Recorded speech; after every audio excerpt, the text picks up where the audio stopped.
The latest Purchasing Managers' Index, PMI, released by the Chinese Communist Party in April fell below the critical point, indicating that the manufacturing industry continues to shrink.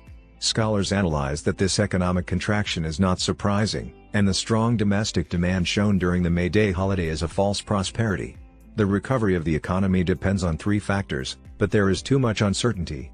On Sunday, April 30th, China's National Bureau of Statistics released the April PMI index at 49.2%, a 2.7% decrease compared to the previous month.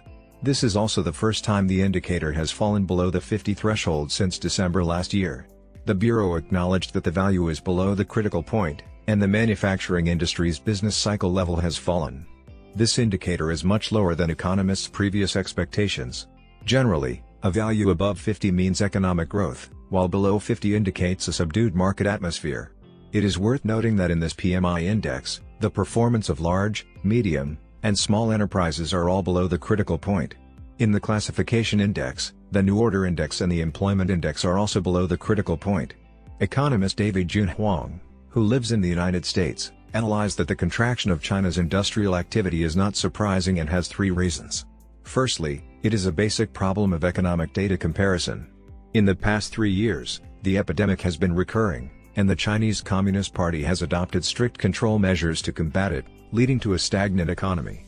In December 2022, the epidemic suddenly opened up, and Huang said, this caused a sudden rebound in economic activity. Overall, the economic activity at the beginning of this year was relatively high. By March and April, the demand for the rebound in January and February had basically been exhausted, so there will be some fallback, he said. Secondly, Europe and the United States are experiencing both high inflation and economic contraction problems, which means a decrease in demand for imports from Europe and the United States as well as consumer demand. Looking at the number of cargo containers exported from Asia to Europe and the United States, according to a Japanese survey report, compared to January and February, the overall number of cargo containers exported from Asia to the European and American markets has decreased by about 4%.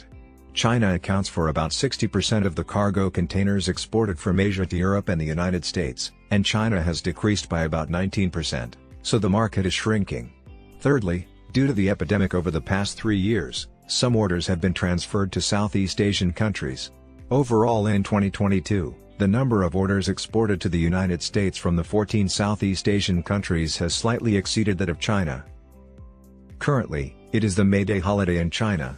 According to reports from Chinese media, the domestic tourism market has seen a significant increase in activity, with many train stations in the Yangtze River Delta and Pearl River Delta regions setting new records for passenger traffic. The Chinese Ministry of Commerce has also reported that the sales of key retail and catering companies have increased by over 20% compared to the previous year. David Huang believes that, theoretically, the overall economic data should improve after the pandemic, resulting in a short-term rebound. However, this recovery can only be considered a rebound and cannot be the basic foundation for a full recovery.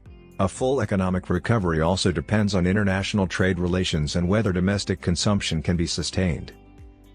Regarding the current rebound, Huang said that the Chinese Communist Party has been severely suppressing China's real estate market in the past, but they have gradually started to support the market since the second half of last year. Additionally, some export orders began to recover in the first quarter of this year, and after 3 years of restrictions, many consumption and commercial service activities are experiencing a suppressed rebound. As for the holiday-driven domestic demand, senior financial commentator Kai Shekun stated to Radio Free Asia that the prosperity brought by the holiday economy is only temporary, and a longer period of sluggishness and depression is inevitable after the holiday season. He believes that if one judges China's economy based solely on a few holidays in a year, it is pure self-deception. If China's economic recovery is to be maintained, Huang believes that it depends mainly on three factors. First, China's economy is highly dependent on exports and investment. The export market is not something that China can control and depends on whether the demand from Europe and the United States can continue to grow. However, the European and American markets are currently weak and pessimistic. Second, China's diplomacy and economic relations must maintain good relations.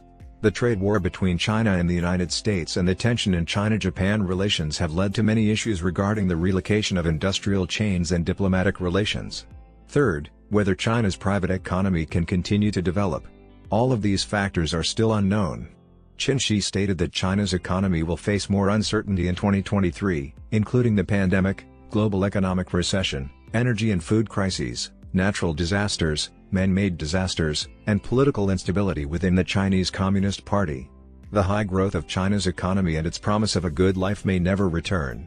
Tian Xie, a marketing professor at the University of South Carolina Aiken School of Business, analyzed that the significant contraction of Chinese factory activity and insufficient demand is not surprising. The only difference now is that the Chinese Communist Party can no longer cover it up. Factory closures, increasing unemployment, and the acceleration of foreign capital withdrawal are continuing. For the Chinese Communist Party, it is challenging to continue to cover up the truth of the economy using numbers. Therefore, it now has to admit this decline.